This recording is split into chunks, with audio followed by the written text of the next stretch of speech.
en economía lícita.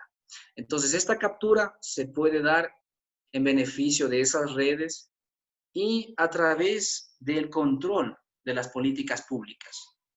A tal punto que la mayor parte de políticas públicas que se formulan en esos estados son la expresión de esos grupos de poder. Si bien no todas las políticas públicas, buena parte de las políticas públicas vienen a ser resultado de las presiones ejercidas por esos grupos que han capturado el Estado. Ahora, no se puede hablar de una captura absoluta del Estado. La captura puede ser parcial y existen muchos matices cuando se habla de esos temas. Por ejemplo, cuando se habla de Venezuela, se dice que grupos de narcotraficantes han capturado parte del Estado.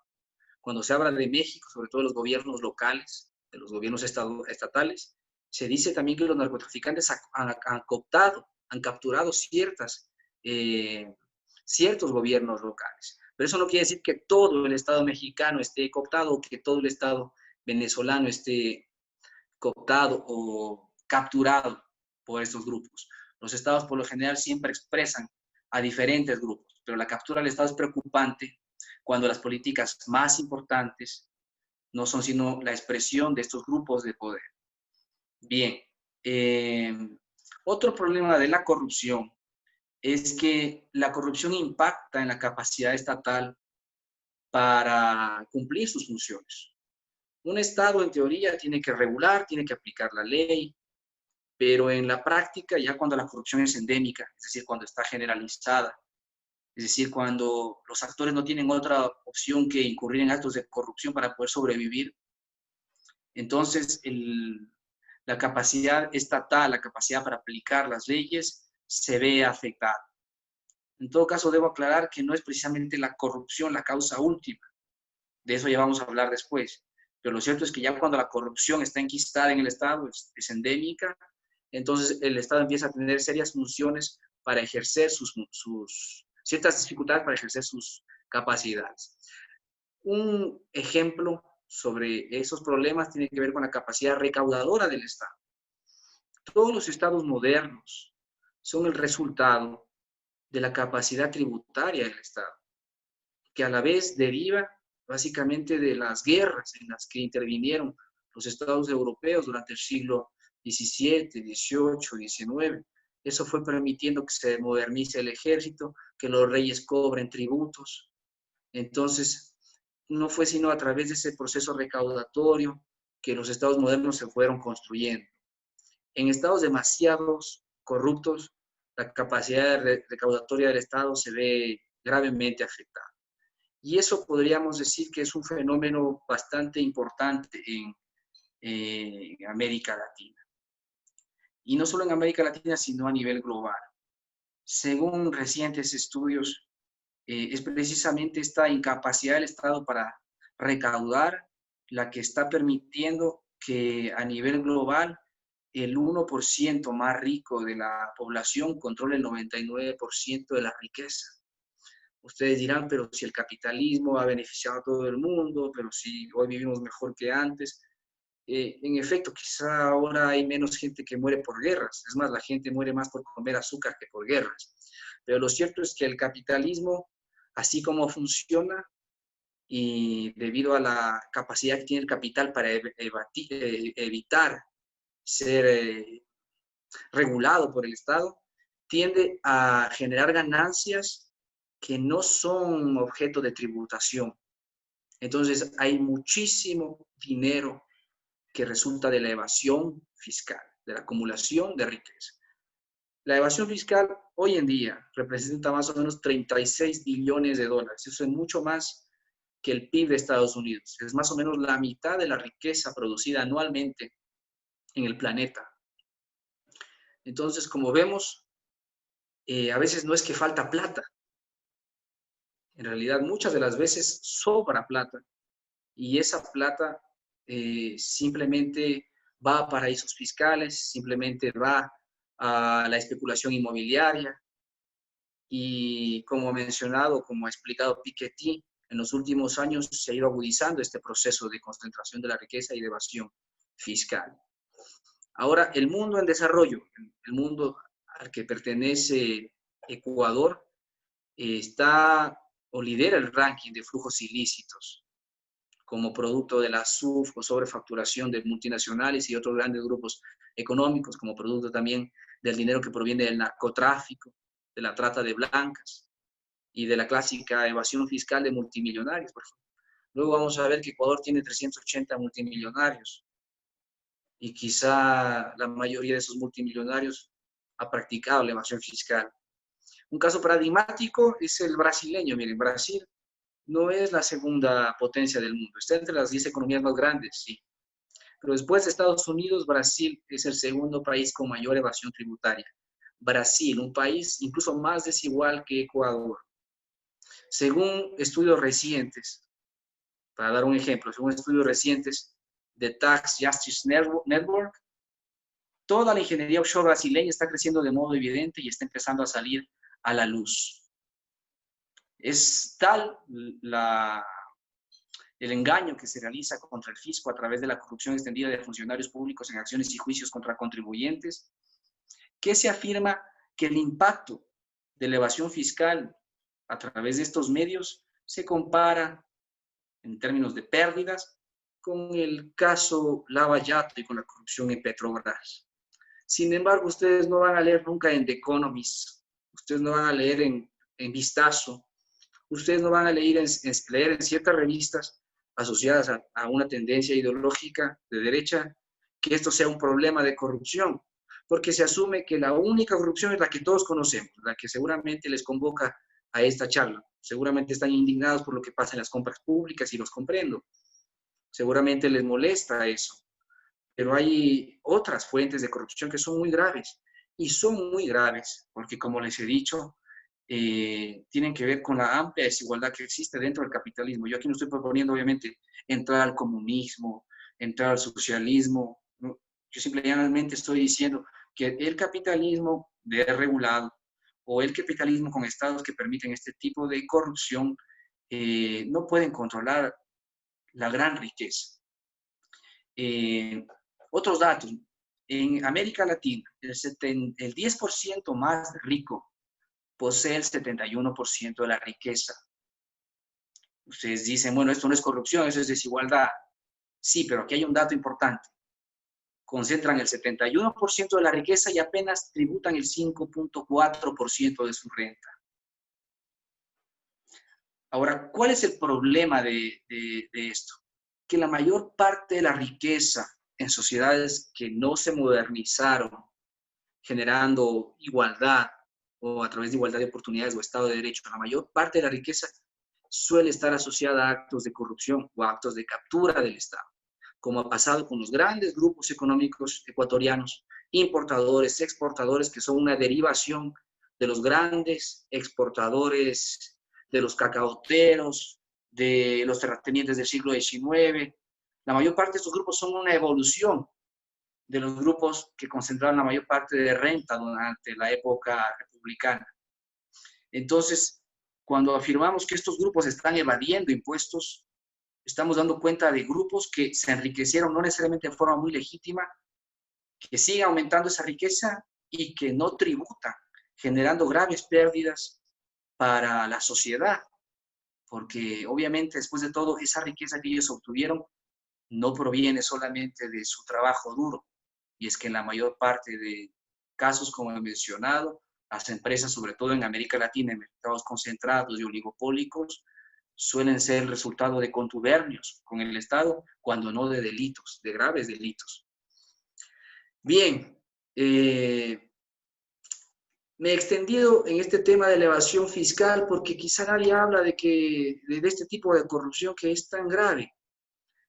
Y es que, como he dicho, este tipo de corrupción permite que los grupos más poderosos no contribuyan a las arcas estatales, lo que a la vez genera crisis fiscales, lo que a la vez favorece la adquisición de deuda y otros problemas serios. Ahora bien, esto no es la única causa de la corrupción. Simplemente estoy diciendo que la desigualdad y la incapacidad del Estado para controlar a los grandes grupos económicos a través de la tributación favorece aún más la corrupción. Esta es una de las variables que ustedes deben tomar en cuenta, pero hay otras, voy a pasar a analizar otras. En todo caso, aquí quizá podría yo hacer una pausa en caso de que ustedes tengan alguna opinión sobre esta forma de corrupción.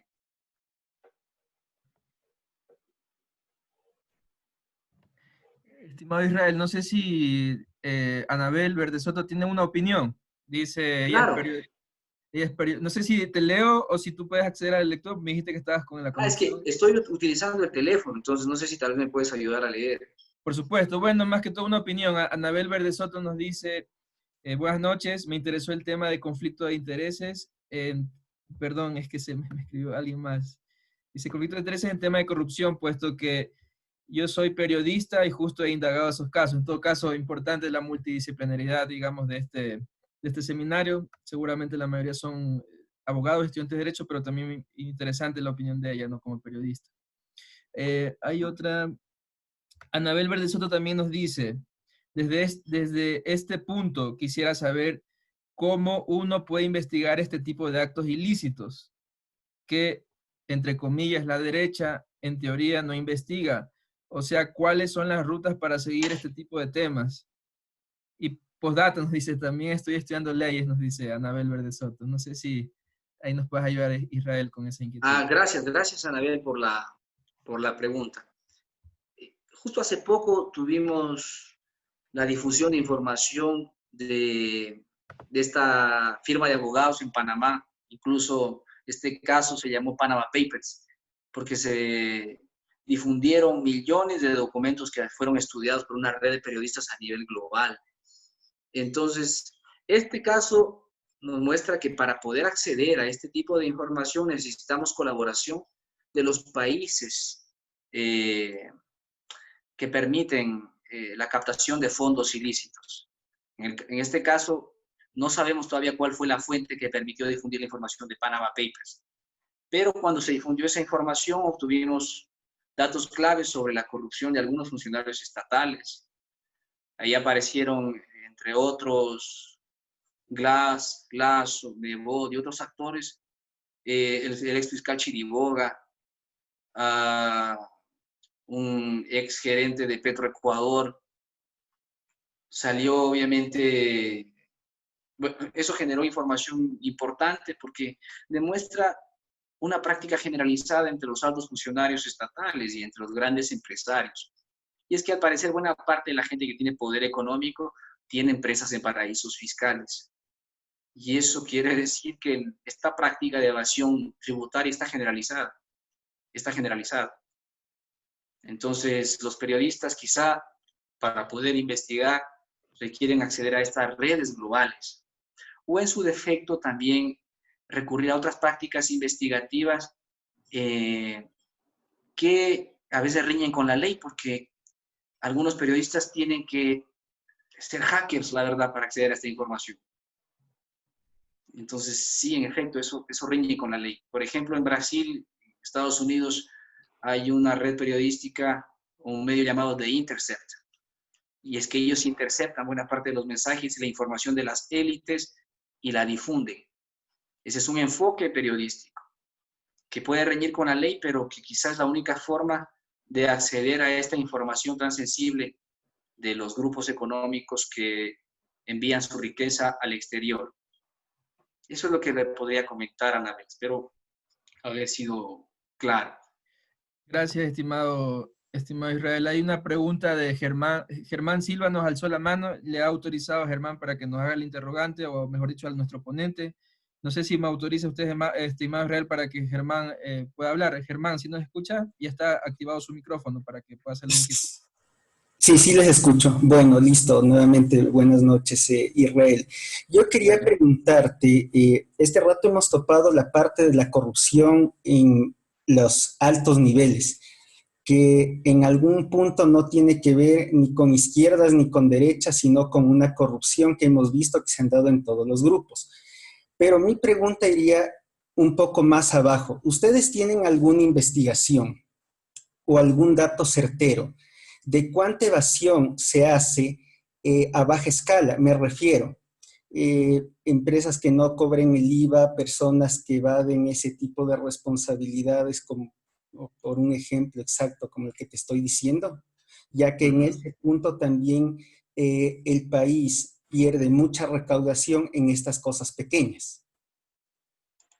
Sí, bueno, el SRI tenía algunos datos sobre la evasión en Ecuador. Sinceramente, yo no he revisado estos datos sobre la evasión de los pequeños grupos en los últimos años, pero más o menos se habla de un 30% de pérdida en el control de los tributos. Y esa es más o menos la media en América Latina. Estos cálculos suelen incluir a los peces pequeños y a los peces gordos. Sin embargo, ahí debemos, quizá no tengo esos datos ahora, pero podría quizá aportar como un enfoque que ha sido desarrollado desde la economía política, y es que a veces los pequeños empresarios no tributan porque de tributar bien podrían quebrar.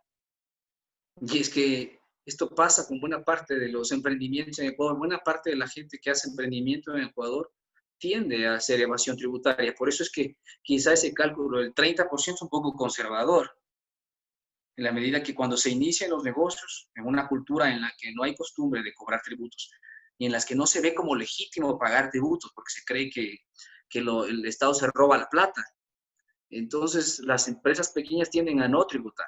Luego vienen empresas medianas que tienden a tributar, pero también la evasión suele darse en estos grupos porque, como bien conocen los contadores, hay una y mil formas de poder alterar los registros contables.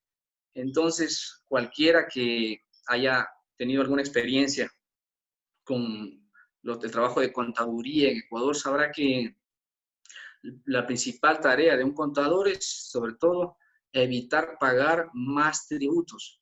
Entonces, si la evasión está tan extendida y si el Estado, pese a que se modernizó en materia tributaria, no ha logrado acabar con esas prácticas, quizá ese cálculo de evasión del 30% es incorrecto y la verdad no tenemos números.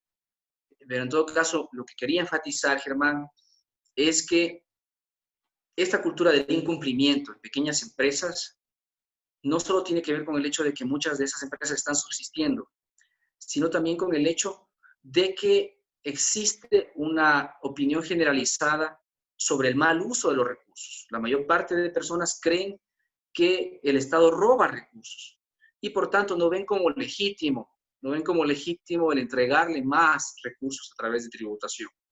Ese es un problema que tiene que ver con la construcción del Estado en América Latina y no es fácil de resolver, pero bueno, eso podría afirmar sobre tu pregunta, Germán. No sé si fui suficientemente claro, pero lamentablemente no tengo un dato exacto de elevación en esos niveles. Gracias, estimado Israel. Víctor Hugo tiene otra pregunta. Ya le voy a dar la palabra a Víctor Hugo García. Estimado Víctor Hugo, ya está autorizado para que usted pueda hacer la pregunta. Díganos, por favor, para la pregunta del ponente. Buenas noches, señor Israel.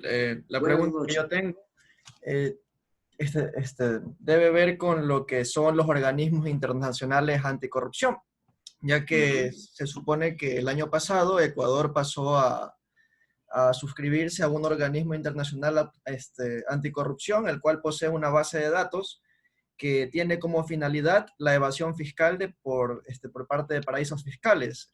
No sé exactamente cuál, desde su punto de vista profesional, será el futuro de este organismo internacional. Pues como yo tengo entendido, yo pienso que una solución vendría mejor desde un organismo internacional que permita tener una base de datos en cada uno de los países que una interna.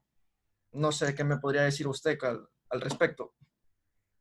Bueno, me parece que yo coincido con su criterio, que no es sino el criterio en realidad de la mayor parte de expertos en el campo.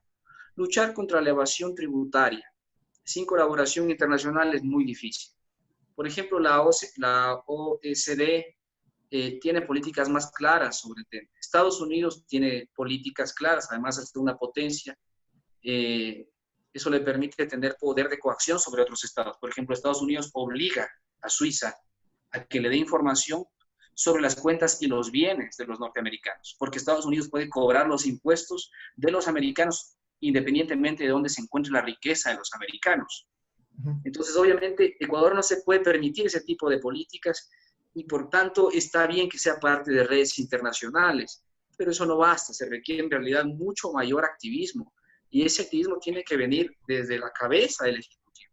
Pero lamentablemente el propio presidente en estos momentos está tratando de resistir que se entregue información sobre sus cuentas en Suiza.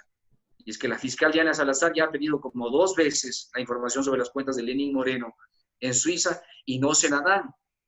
Entonces, Ecuador es un país con poca influencia geopolítica y no puede acceder quizá a presionar a otros estados para obtener esa información. Por eso, la única alternativa no es una red eventual que se cree sobre el lavado de activos. Ecuador en realidad necesita de alianzas geoestratégicas mucho más fuertes para luchar contra la corrupción y eso requiere necesariamente de un enfoque internacional. Es más, yo al final iba a hablar de posibles soluciones para el caso ecuatoriano, pero considero sinceramente que dada la situación ecuatoriana, dada la realidad que voy a problematizar luego, quizá Ecuador no puede solo para luchar contra la corrupción. Yo creo que en Ecuador existe una captura del Estado, una captura parcial del Estado. Creo que los grupos políticos, independientemente de su corriente, tienden a cometer actos de corrupción, ya sea para estatizar o ya sea para liberalizar, porque en Ecuador se puede cometer actos de corrupción a la hora de hacer obra pública, a la hora de contratar, pero también se puede cometer actos de corrupción a la hora de rifar los bienes estatales, a la hora de privatizar, a la hora de desregularizar.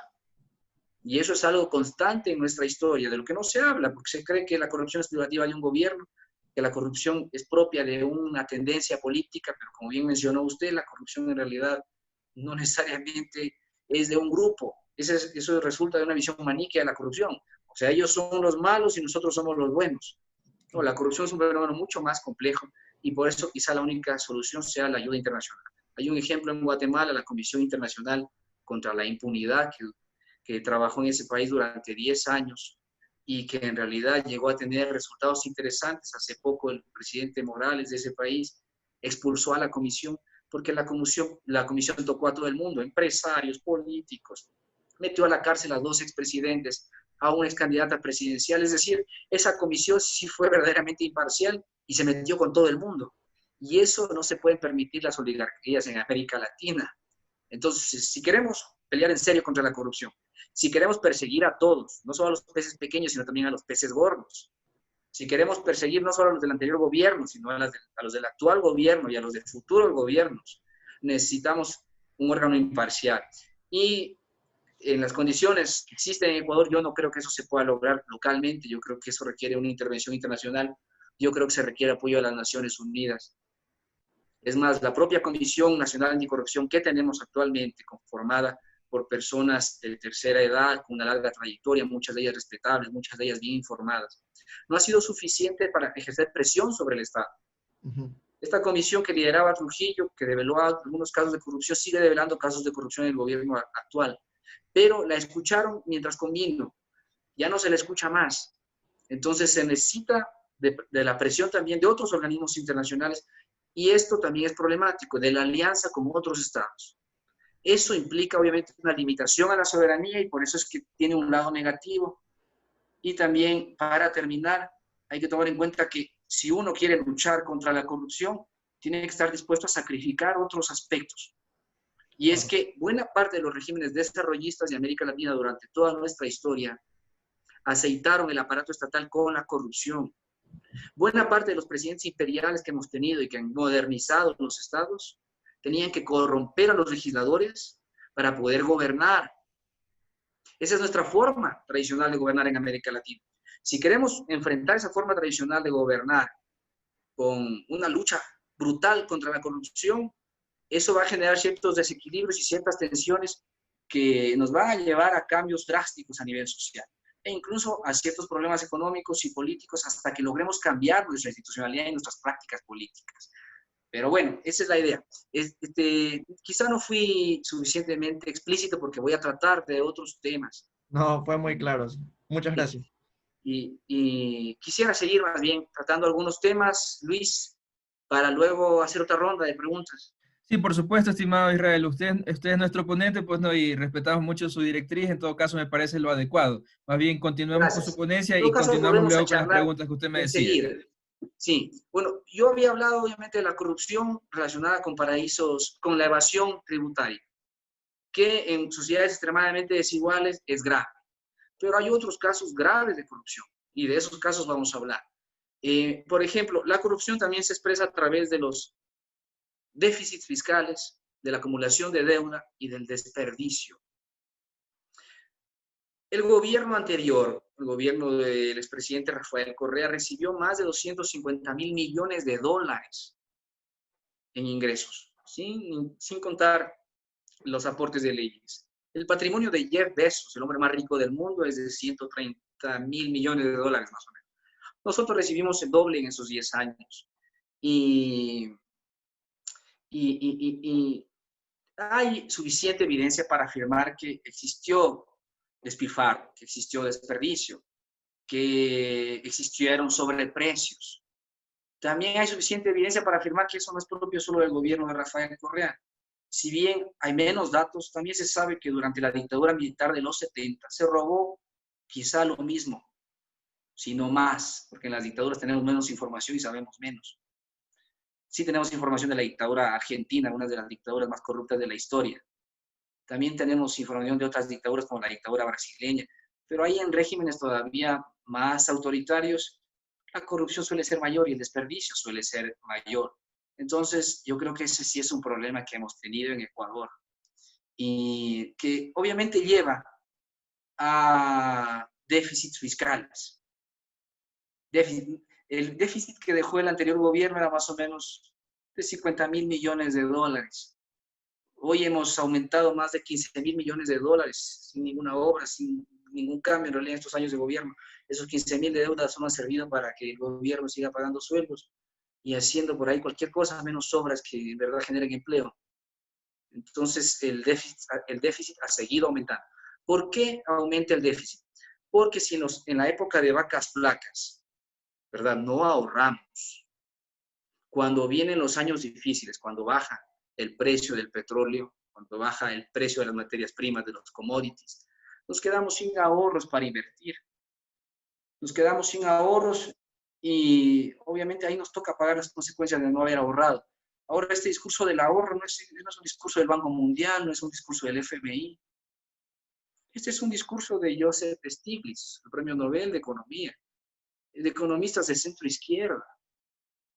Esto es, y no es un discurso nada más, esto es producto de la experiencia. Todos los países que la gente admira por su transparencia son países que ahorran.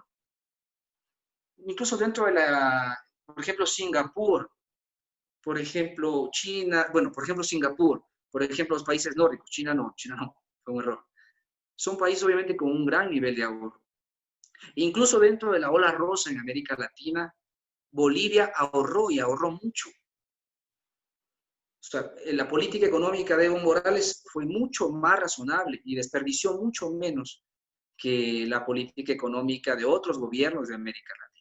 Yo no estoy aquí atacando al correísmo, como digo, el correísmo es un ejemplo y no es el único caso. Además, en los 10 años más o menos, según los cálculos de la Comisión Nacional Anticorrupción, el desperdicio, el sobreprecio, más o menos llegó a 35.000 millones de dólares. Pues bien, aunque resulte alarmante y condenable, esa es la media de lo que se roba en América Latina. Más o menos el 3% del PIB anual. Eso es lo que se pierde, 3, 4% del PIB anual. Eso es lo que se pierde en América Latina. En los 10 años de correísmo, eso da unos 35 mil millones de dólares. Entonces, yo no estoy aquí minimizando la corrupción del gobierno anterior. Lo que digo es que no es algo excepcional. No es algo que pasó una vez en la historia. Es algo que en realidad pasó, que sigue pasando, que pasa en otros lados. Y con eso no quiero relativizarlo, simplemente quiero decir que ese es un problema serio de las economías corruptas. Ahora, ¿por qué hay desperdicio? ¿Por qué hay déficits fiscales y por qué hay acumulación de deuda? Y aquí yo podría hablar de otro tema que nos permite discutir. según el propio Stiglitz, según algunos Nobel de Economía, según Robert Dahl, un gran politólogo norteamericano, las economías rentistas, las economías que dependen de pocos recursos estratégicos, tienden a ser más corruptas. Principalmente cuando esas economías no eran desarrolladas cuando descubrieron el producto, cuando descubrieron el commodity. Por ejemplo, Ecuador no era desarrollado cuando explotó el primer barril de petróleo. Sí, no era desarrollado. Noruega ya era desarrollado cuando descubrió petróleo en el Mar del Norte. Cuando un país no es desarrollado y descubre estas riquezas, en prácticamente todos los casos a nivel global, esos estados se vuelven más corruptos que otros países que no dependen de un número pequeño de materias primas. Entonces, el desperdicio, el sobreprecio y la captura del Estado está muy relacionado con la extracción de recursos mineros, de pocos recursos extractivos. Ese es otro tema sobre el que hay que reflexionar, porque en Ecuador no se habla de eso. En Ecuador se le da la bienvenida a la minería y se cree que si no fue el petróleo, ahora va a ser la minería la solución. Pero hay una tendencia de los estudios económicos, incluso apoyada por el propio Banco Mundial. La reprimarización de la economía, la dependencia de ciertas materias primas, el aporte sustantivo de esas materias al PIB, favorece la corrupción y la captura del Estado. Y en mi criterio eso es lo que vivimos durante el gobierno anterior, eso es lo que vimos durante la dictadura, eso es lo que se ve en Venezuela, eso es lo que se ve en parte en México, en parte en Brasil. Entonces, esta dependencia que tienen algunos países del petróleo, del oro, de la minería, es bastante problemática porque aumenta de forma sustancial la corrupción y también debilita mucho las instituciones. En términos más gráficos, ustedes piensen en un reparto originario de una canasta de huevos. Solo hay una canasta y hay unos pocos individuos poderosos que pueden luchar por quedarse con la mayor cantidad de huevos. Eso pasa en América Latina. O sea, de pronto no somos tan ricos, aparece el petróleo, eso genera mucha riqueza y son los grupos mejor organizados, los que tienen mayor influencia, los que luchan por repartirse los recursos del petróleo. Uno piensa que es el Estado el que se queda con esos recursos. No, o sea, el Estado es una expresión de la sociedad. Hay grupos enquistados en el Estado, hay grupos que tienen un pie adentro y un pie afuera del Estado, que son los que definen cómo va a usarse el presupuesto. Ellos son los que definen en gran medida cómo se va a usar el presupuesto. Ellos fueron los que definieron en el gobierno anterior y en el gobierno actual cómo se debería usar más de 250.000 millones de dólares. Un ejemplo claro que tiene que ver con lo que estamos viviendo actualmente, tiene que ver con el sector salud. El sector salud, como ustedes saben, el sector salud invirtió más que nunca en la historia, casi 9% del PIB durante el gobierno anterior. Sin embargo, según algunos estudios de políticas de salud, se benefició sobre todo a los grandes importadores, a grupos como Fibeca, como Sana, a las clínicas privadas.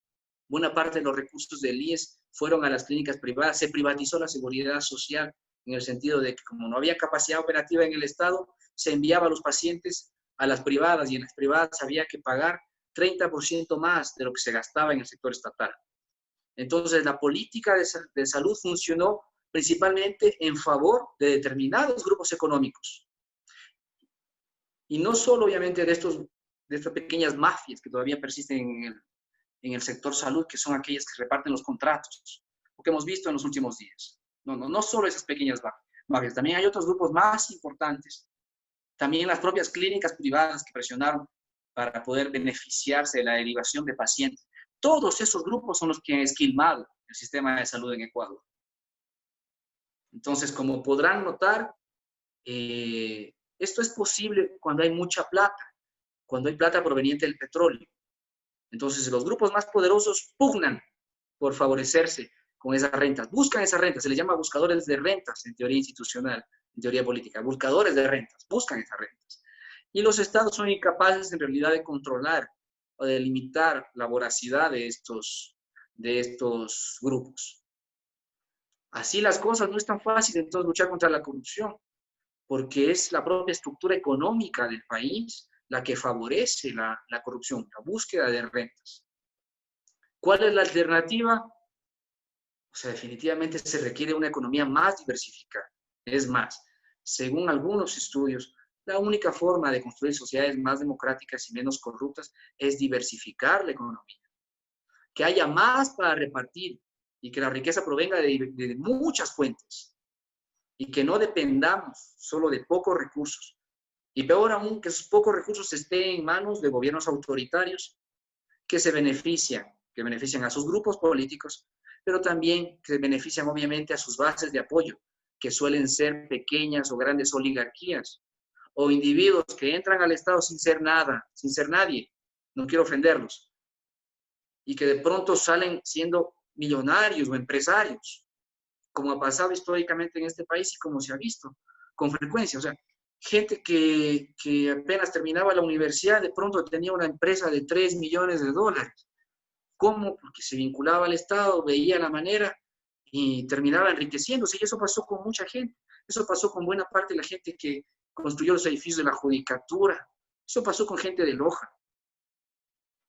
Entonces, la corrupción está ahí. Y no es fácil de combatir, pero ya hemos hablado de una clave. La concentración económica, ¿verdad? La dependencia de materias primas, la lucha por esas materias primas, por lo general excluye a la mayoría y beneficia sobre todo a estos grupos que capturan el Estado. El caso venezolano todavía es más paradigmático. Venezuela antes de Chávez tenía un 70% de pobreza. Esta idea de que Venezuela era la gloria antes de Chávez es falsa. Obviamente que ahora está peor que nunca, pero si la gente votó por Chávez es porque después de haber sido un Estado extremadamente rico, después de haber recibido a muchos migrantes españoles, chilenos, argentinos, después de haber financiado a muchos gobiernos, Venezuela mantenía al 70% de su población en la pobreza. Entonces, ¿para qué servía el petróleo? Es la pregunta. La propuesta de Chávez fue distribuir más el petróleo, pero obviamente se equivocó gravemente, porque Chávez podía ser bueno para engañar a la gente con bonitos discursos, pero de economía no tenía ni idea, ni la gente que lo asesoraba, porque creía que la economía se gobierna por decreto, y la economía no funciona en base a eso, sino en base a incentivos. Obviamente, cuando los grupos económicos venezolanos se vieron perseguidos, simplemente se fueron a Colombia, y otros empezaron a hacer la guerra económica al chavismo. Y como dejaron mucho espacio, entonces pequeños oligarcas y capos se adentraron en el Estado venezolano y lo capturaron. Hace poco cayó un oligarca venezolano con grandes propiedades en Miami. ¿Cuáles son los grandes oligarcas venezolanos? Son la persona que lo cuidaba a Chávez, la hija de Chávez, o sea, la gente que se hizo rica al interior del gobierno. Entonces, ustedes dirán, no, pero si es la maldad del ser humano. Es el chavismo, es el comunismo. No, señores, Venezuela siempre fue corrupta. Hay épocas en las que es más corrupta, hay épocas en las que es menos corrupta, pero siempre Venezuela estuvo capturada por pequeños grupos, por oligarquías. ¿Por qué? Porque depende y ha dependido en gran medida del petróleo. Y durante el chavismo la dependencia todavía se hizo mucho mayor. Venezuela exportaba chocolate antes del petróleo, exportaba autos. Pero cuando llegó el petróleo, en realidad Venezuela se reprimarizó más e incluso generó una cultura rentista. Porque la cultura del venezolano promedio se ha visto afectada gravemente por todo lo que ha sucedido durante estos últimos 20, 30 años. Bien, entonces terminé hablando de Venezuela, quizá me extendí, pero la idea es que hay desperdicio, hay déficit fiscal y hay deuda en todos los países, pero es más grave en los países dependientes de materias primas. Quizá aquí también podríamos hacer una pausa para poder dialogar un poco y luego puedo hablar de otros temas. Sí, Israel, te estamos escuchando. Y bueno, sé que había alguien que había levantado Javier Mendoza había levantado la mano, pero no sé si, estimado Javier, usted quisiera hacer una inquietud, le habilito el micrófono o buenas si no noches. ¿Sí? Hola. Guido. Sí, buenas noches, Magister. Tengo una consulta. Claro. Que habla sobre se habla sobre el tema de la corrupción principalmente en América Latina y sobre corrupción cuando hay riqueza y la riqueza está concentrada sobre materias primas, en este caso el petróleo. Y tuve la posibilidad de conocer muy de cerca un país que es relativamente nuevo, que son los Emiratos Árabes Unidos, especialmente Dubái. Es un país muy rico, con una organización política, social y económica muy alta, en donde prácticamente erradicaron la corrupción, o si la hay, prácticamente no se percibe. No sé si ahí la percepción es que la corrupción existe, pero como hay tanta riqueza, no se la siente, o es que en realidad su política, su formación y el soporte jurídico no permite que haya corrupción. Entonces, quisiera saber su criterio en relación a estas dos realidades. Bien, yo quisiera darle el dato de Transparencia Internacional sobre Emiratos Árabes Unidos y a partir de eso darle mi criterio, porque se puede creer en efecto que hay poca corrupción, pero Emiratos Árabes Unidos está en el siguiente puesto, si me permite leerle ese dato.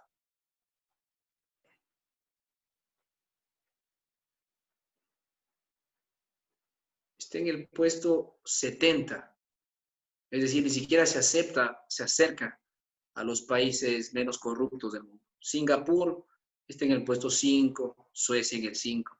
Emiratos Árabes Unidos quizá está mejor ubicado que otros países, pero está cerca de China, que está en el 80. Eso quiere decir en realidad que la corrupción debe ser muy alta en Emiratos Árabes Unidos, pero debido a la forma de gobierno, ¿no? Ciertamente autoritaria, y a la inmensa riqueza que tiene en relación con la cantidad de población, obviamente se permite lujos y políticas que parecen de primer mundo, pero eso no quiere decir que Emiratos Árabes Unidos sea un ejemplo de transparencia. Como sabemos, ese país tiene gas, tiene petróleo y tiene muchísima riqueza. Y quizá, a diferencia de otros países árabes, la aprovechó mejor. Además, debemos recordar que es un país pequeño que siempre contó con el apoyo de las potencias occidentales. Tal vez eso también influyó. Pero bueno, tampoco soy un experto en Emiratos Árabes Unidos, pero en buena hora que usted pregunta sobre ese país, porque a veces tenemos esta tentación de creer que si seguimos otros modelos, podemos resolver los problemas de corrupción. Y es un tema también que vale la pena discutir. Por ejemplo, hace poco se enviaba por correo y por grupos de WhatsApp imágenes sobre cómo se luchaba contra la corrupción en Singapur. Y como sabemos, hubo un dictador en Singapur llamado Lee Kuan Yew, que gobernó durante 30 años y que incluso enviaba a la cárcel a la gente por escupir en la calle. A veces hay esa tentación entonces a reducir la complejidad de la realidad y creer que si nosotros tuviéramos un Lee Kuan Yew en Ecuador resolveríamos los problemas de corrupción. Pero luego vamos a ver que quizá no es tan fácil. En primer lugar, porque aquí no hay ningún Lee Kuan Yew. Pero bueno, no sé si fue suficiente mi respuesta, pero podríamos seguir y relacionar luego esa pregunta con otros temas. Sí, sí, Magíster. Una cosa, considero que, si bien es cierto, la adopción de modelos en donde las cosas funcionen mejor, ajustarlos a la realidad de un país puede ser una de las posibles soluciones. Y eso creo que digamos, en conceptualización pretendió hacer la era correísta. Sin embargo, de aquello, y también pasó de lo que muy cerca puedo conocer, pasó en la era fujimorista en Perú. Perú, recuerdo claramente, cuando recién ingresó su mandato, pretendió hacer una supuesta limpieza de todo el Perú, refundó supuestamente esa nación y posteriormente cayó en todos los temas de corrupción y de delitos de lesa humanidad, que fue sancionado con la prisión de su principal líder. Entonces, creería también, estoy de acuerdo con usted, pero sobre los modelos.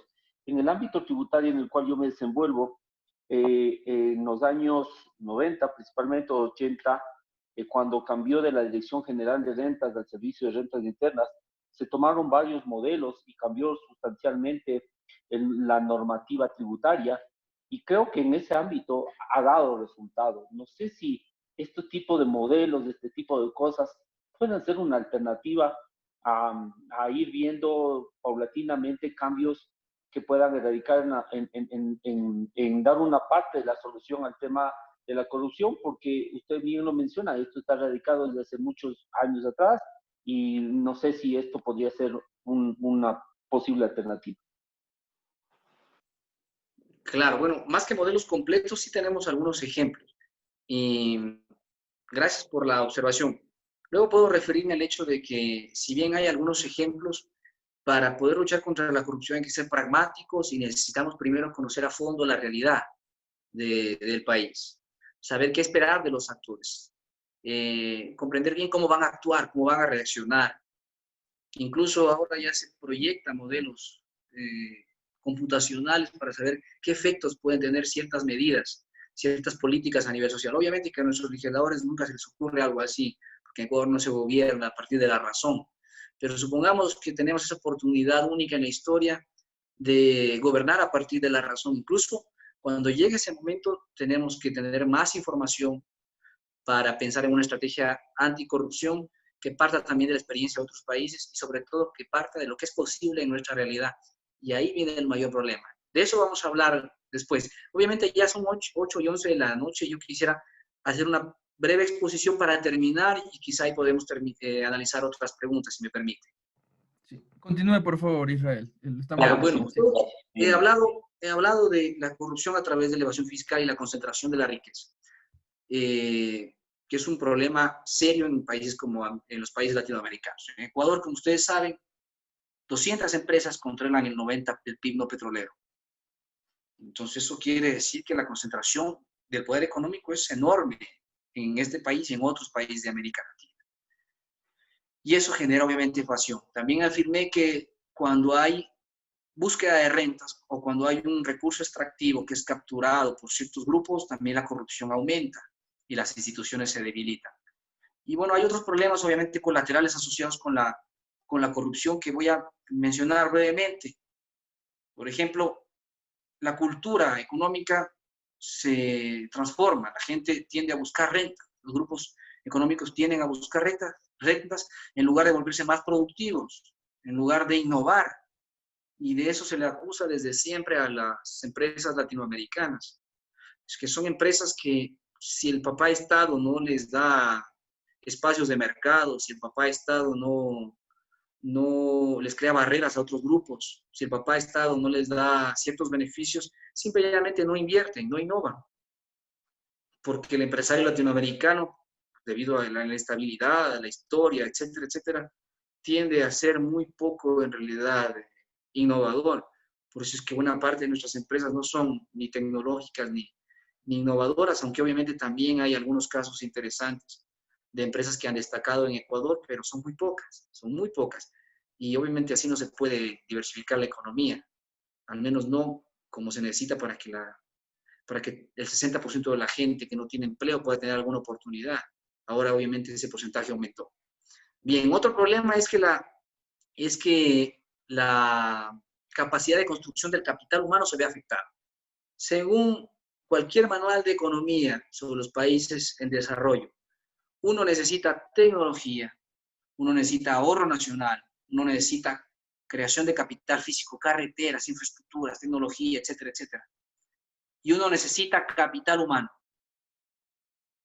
Esos 4 factores son importantes para poder promover desarrollo.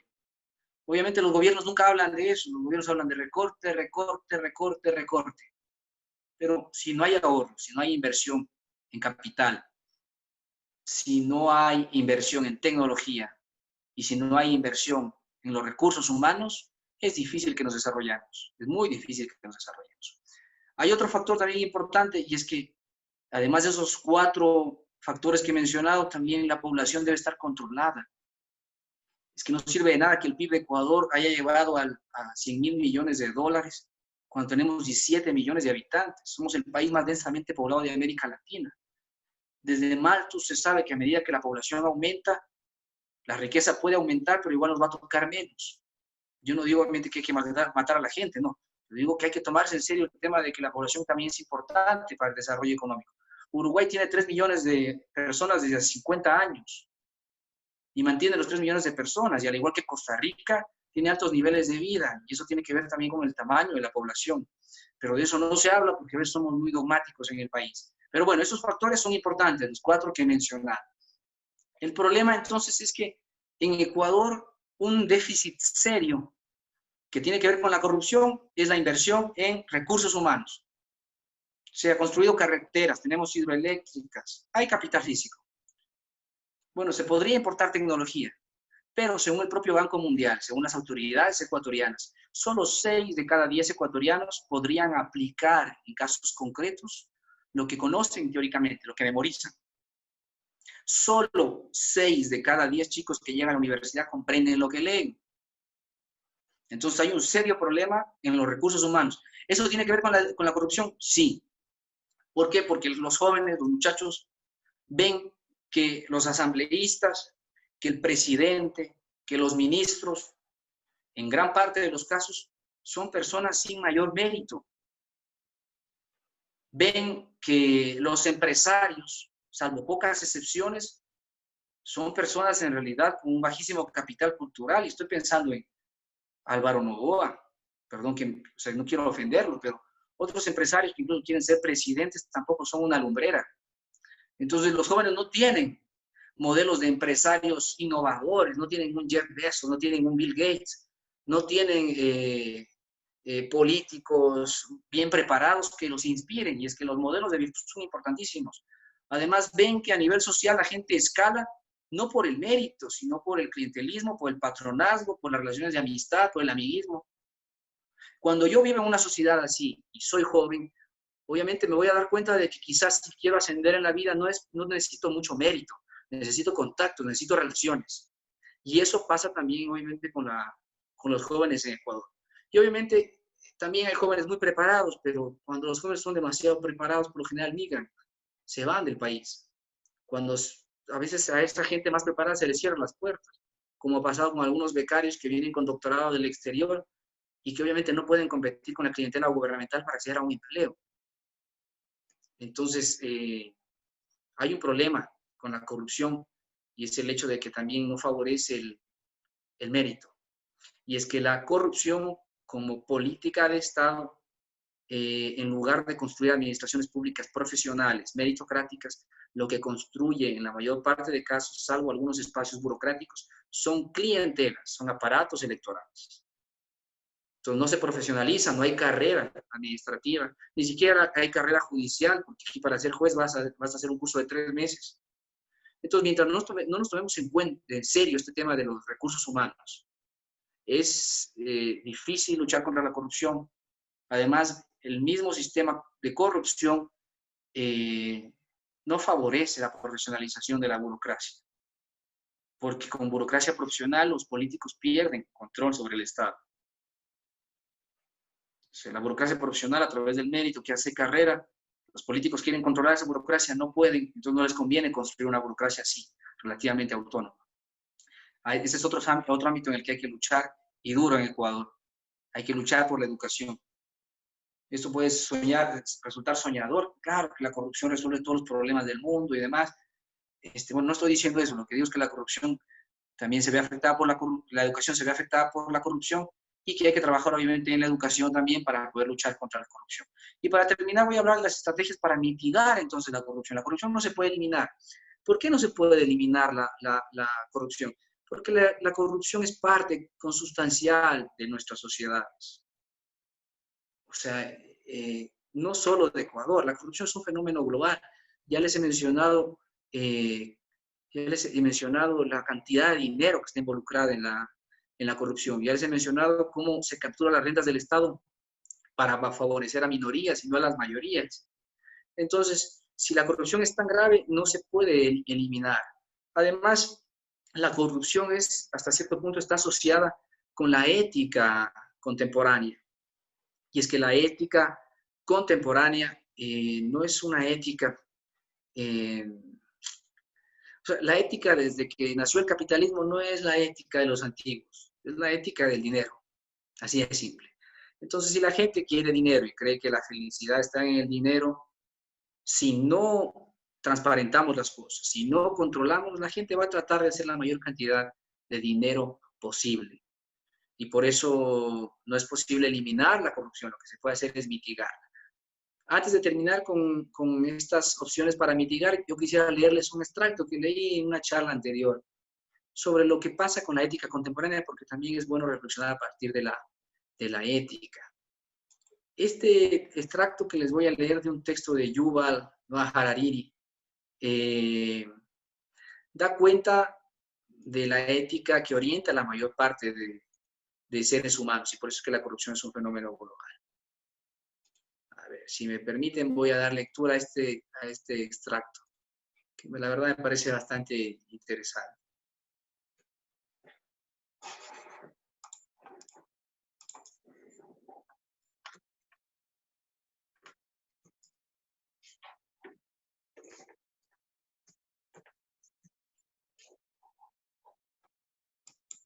Bien.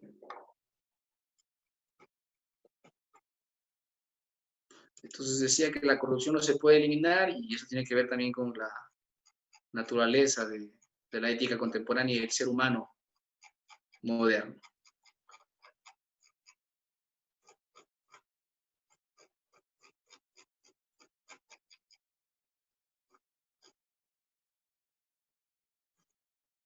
Ok, me permito leer entonces.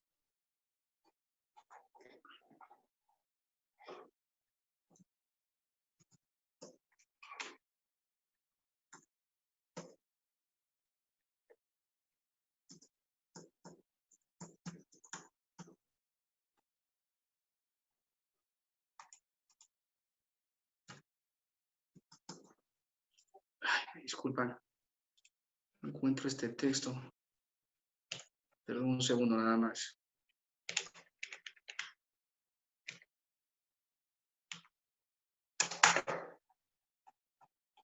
Ah, perdón, no lo tengo a la mano, no lo tengo a la mano. Bueno, este texto simple y llanamente dice lo siguiente, aunque no lo voy a decir con las mismas palabras porque no tengo esa capacidad literaria, de este pensador que se ha convertido en realidad en un hombre ilustrado del mundo actual, que es referenciado por gente como Mujica o Bill Gates. Lo que afirma es que históricamente las distintas religiones han tratado de promover una religión y que sin embargo son poquísimos los seguidores de esas religiones que tienden a actuar conforme a esas creencias. Y que lo que verdaderamente se ha instalado como una religión que se practica, como una religión que tiene millones de seguidores a nivel global, es la religión del capital y del consumismo. Además, esa religión tiene un cielo. Ese cielo es el hecho de acceder a recursos para viajar, para comprar autos, para comprar casas. Y la gente cree que eso en verdad da la felicidad. Buena parte de la población cree que eso da la felicidad y es que lo ven en televisión, lo ven en la publicidad. La gente feliz es la que tiene tarjeta de crédito, la gente feliz es la que viaja a Orlando, como se ve con los ecuatorianos. El primer destino de viaje del ecuatoriano es Orlando, luego viene España.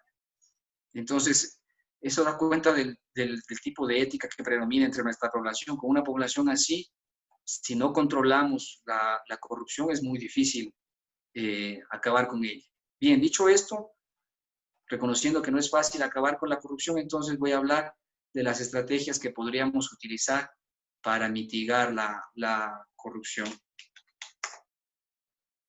Primero, el enfoque que hay que tomar en cuenta es el multifacético y el holístico. La corrupción, entonces, no es la corrupción de las compras públicas solamente. La corrupción es algo global que tiene que ver con muchos factores y, por tanto, es necesario verla de esa manera, de forma global, multifacética, holística, desde distintas perspectivas. No solo la jurídica. A veces los abogados creemos que si aumentamos las penas disminuimos la corrupción.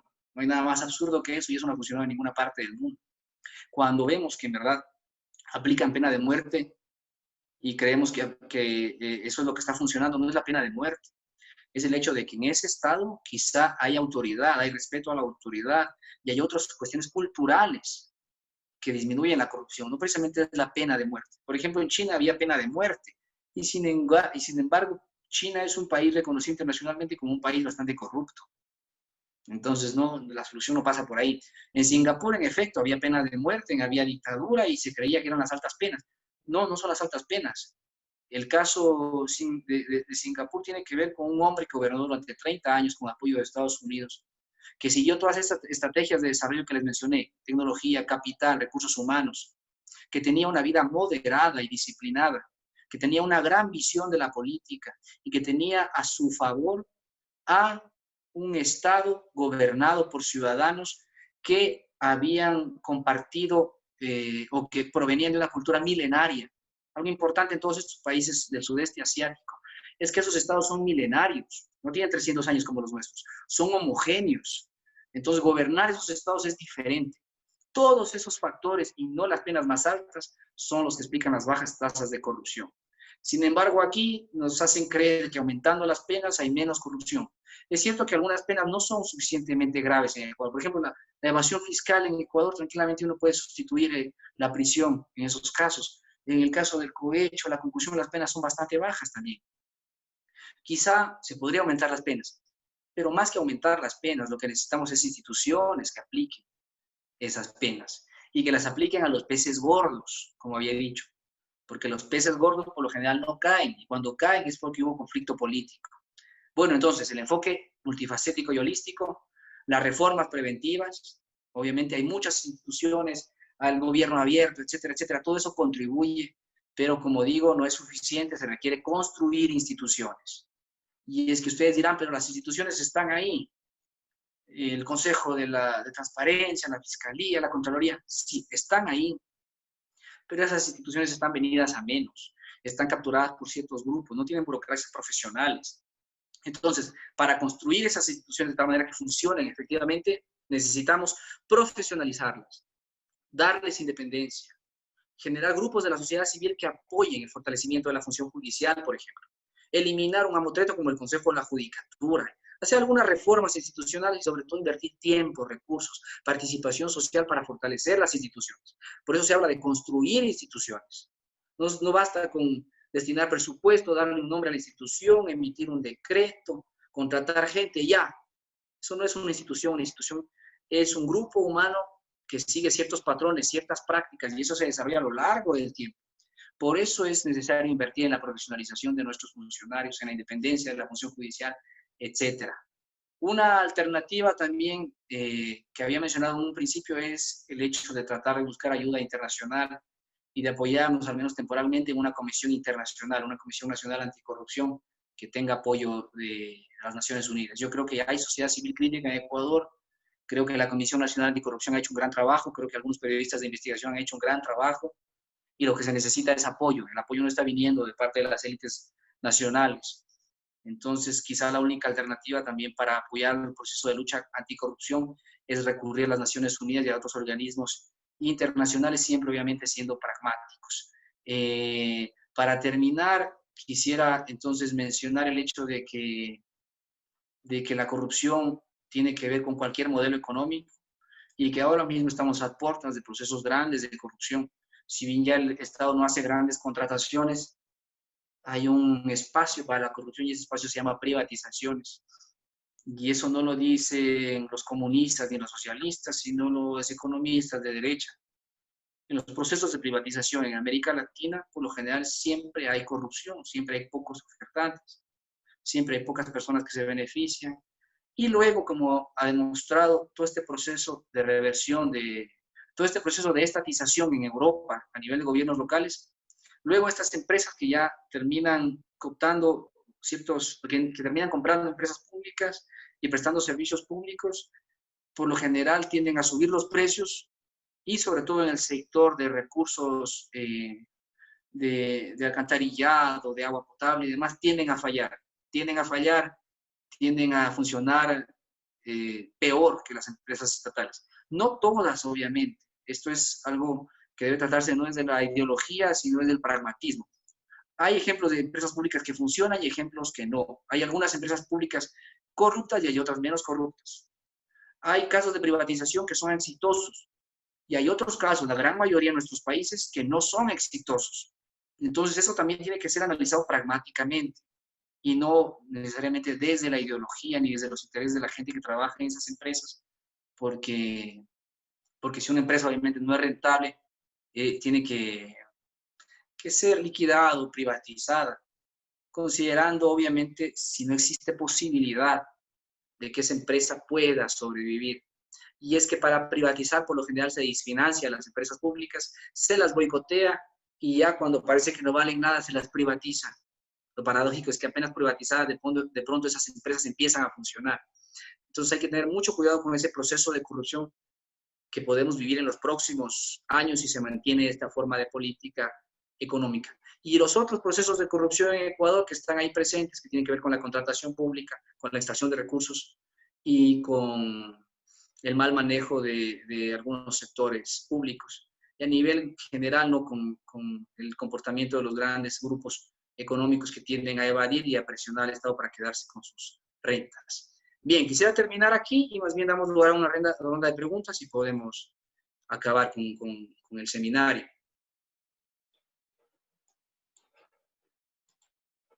Luis, no sé si hay preguntas. Sí, claro, estimado Israel, sí, te sigo.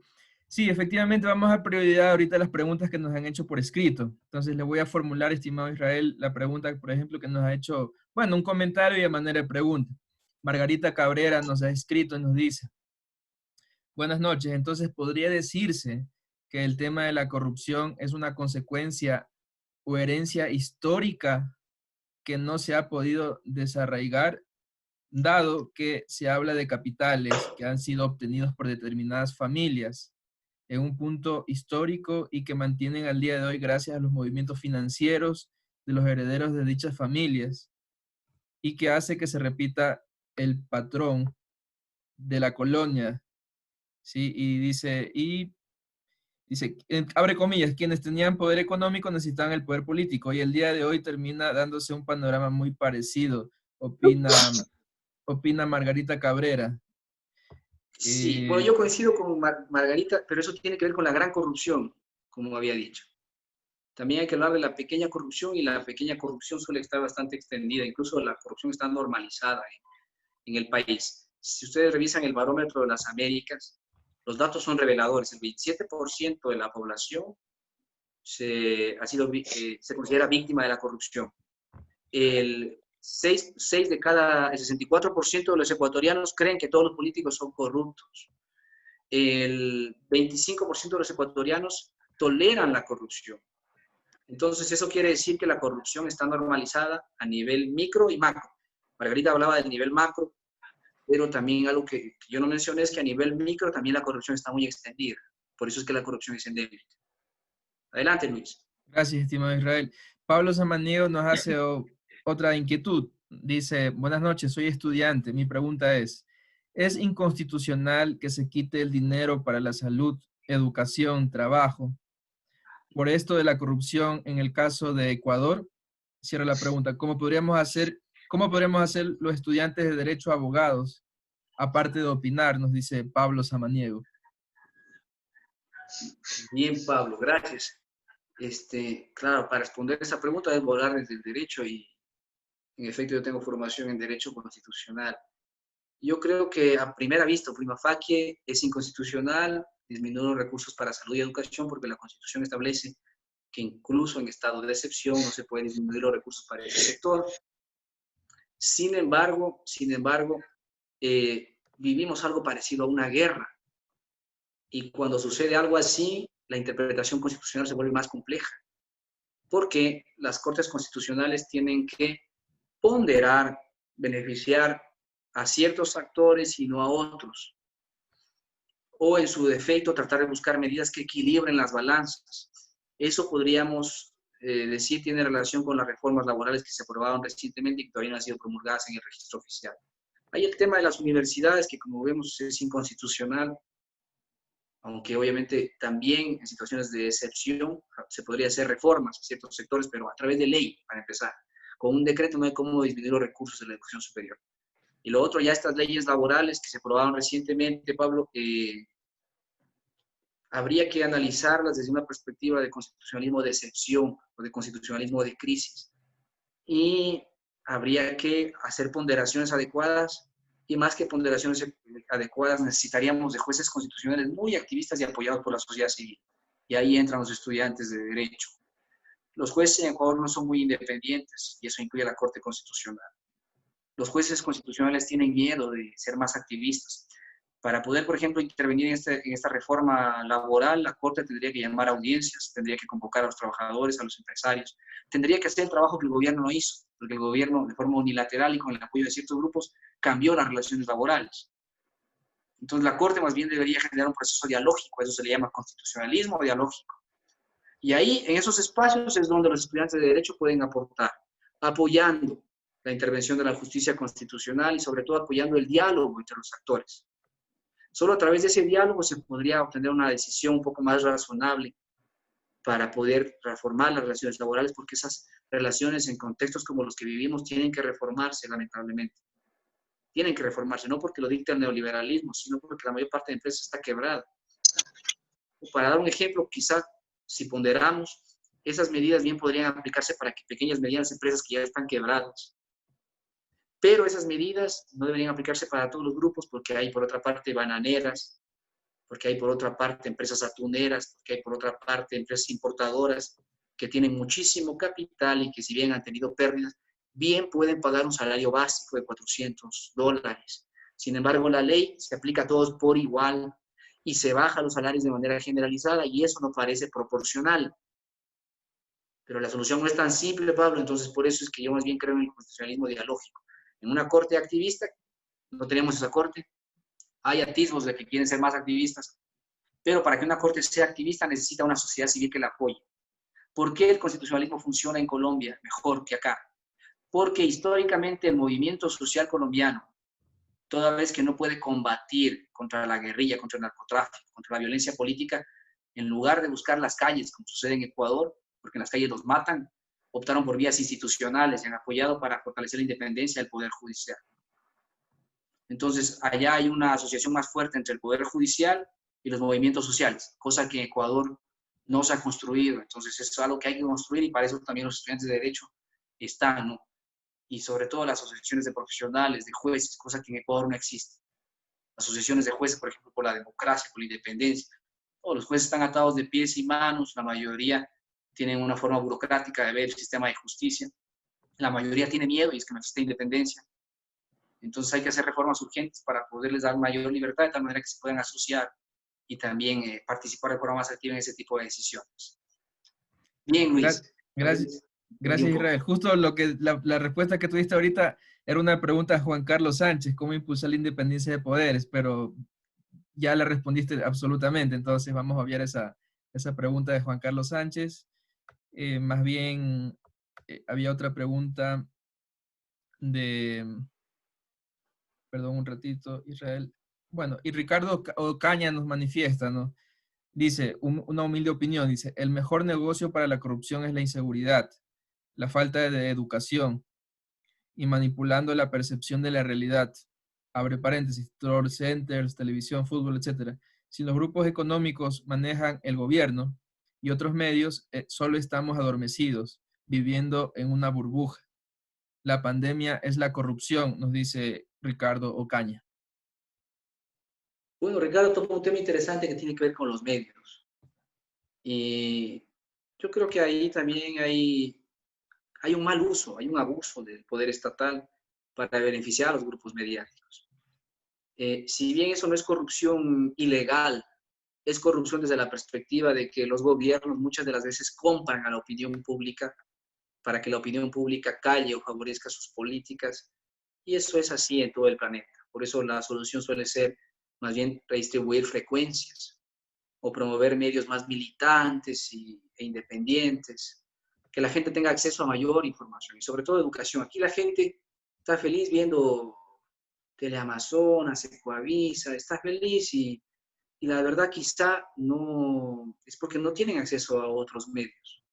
Los medios están en su mayoría polarizados y los pequeños medios por lo general no producen buena información, entonces se requiere un cambio en los medios de comunicación y para empezar entonces habría que parar esta financiación política de los medios con recursos estatales, como sucede en la provincia de Loja, porque aquí las denuncias son ciertas. Aquí hay políticos que compran a los medios de comunicación locales, a los pequeños medios de comunicación locales. Entonces estos medios de comunicación hablan obviamente del gobierno, del prefecto, del alcalde, del diputado, o sea, como si fuera obviamente la gran papaya, y por lo general no dan información, sino que más bien hacen comentarios, cuando lo que necesitamos son información. Con mayor información es más fácil luchar contra la corrupción. Y también necesitamos información que no sea sesgada, porque como yo les mencioné en un principio, los medios promocionan ciertos casos de corrupción, pero la corrupción es mucho más amplia y los medios hacen oídos sordos, no ven esos casos de corrupción. Y es que en Ecuador esta resistencia a los medios de parte de algunos grupos tiene que ver con lo que ha pasado históricamente. Los medios callaron en el feriado bancario. Los medios callan en ciertos eventos importantísimos para el país, para las mayorías. Y eso obviamente genera desconfianza.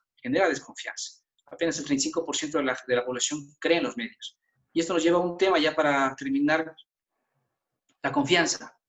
Mientras la mayor parte de ecuatorianos no confiemos en las instituciones que existen, es difícil acabar con la corrupción. Es más, se está generando una anomia social, porque la mayoría de nosotros no creemos en las instituciones. Creemos que son todos corruptos, que todos son ineptos, que todos son mediocres, que todos están vendidos. Eso es durísimo porque no hay confianza, y sin confianza es difícil gobernar, es difícil aplicar las leyes, es difícil que los ciudadanos colaboren. Por eso un tema importantísimo aquí es el liderazgo. Lamentablemente vivimos un sistema hiperpresidencialista y necesitamos de cierto liderazgo para ir mejorando las cosas de forma rápida. Pero a mediano y largo plazo no necesitamos de un líder, necesitamos de muchos líderes. Sí. Bien, Luis, gracias.